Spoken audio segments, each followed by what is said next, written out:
Общинско радио Велико Търново. Имате думата. Очакваме вашите въпроси, проблеми и мнения на телефон 062 6205 19 или на Фейсбук страницата ни Общинско радио Велико Търново.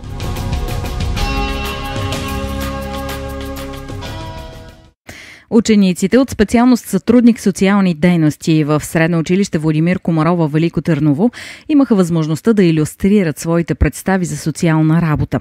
Подробностите пояснява Янка Павлова, преподавател във Великотърновският университет Свети Кирил и Методий и учител по професионална подготовка в Средното училище.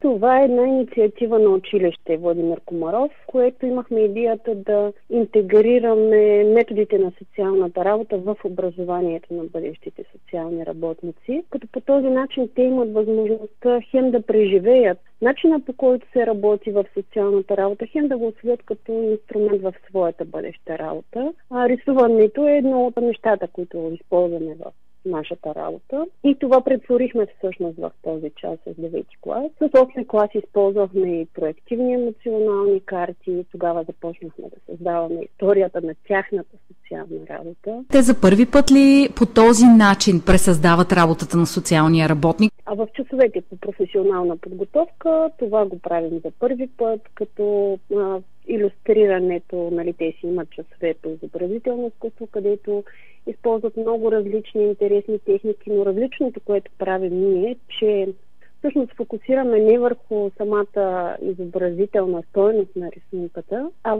фокусираме върху уменията, които са нужни за социалната работа. Фокусираме върху групите хора, които са обекти на социалната работа, които употребяват социалните услуги. Какво нарисуваха децата? Какво представиха? Те имаха предварително зададени групи, върху които да си мислят, като част от класа се фокусираха върху работата с стари хора, част от класа се фокусираха върху работата с хора с увреждания и част от класа се фокусираха върху работата с деца. Всяка от тези различни аспекти на социалната работа си има свои умения, които са необходими, върху което всъщност те трябваше да се фокусират и да мислят. Какво друго предвиждате за тази учебна година? С какво друго ще ги провокирате? Разбира се, имаме различни мероприятия, в които плануваме да ги включим. Всъщност аз миналата година участвах в една друга гледна точка, от гледна точка на преподавател в Великотърновския университет, в една обща инициатива на ученици, студенти и хора от практиката. Мислим тази година това да бъде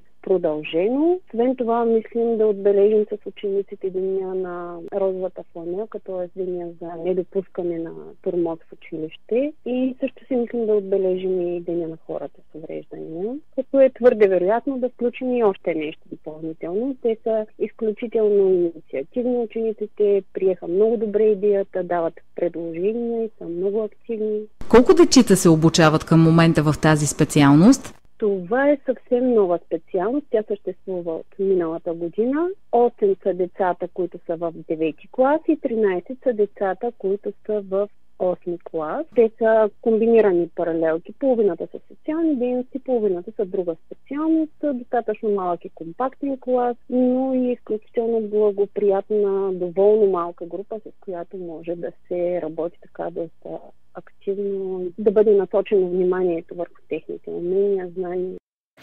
Каза още Янка Павлова, преподавател във Великотърновският университет Свети Кирил и Методий и учител професионална подготовка в Средно училище Владимир Комаров в Старата столица.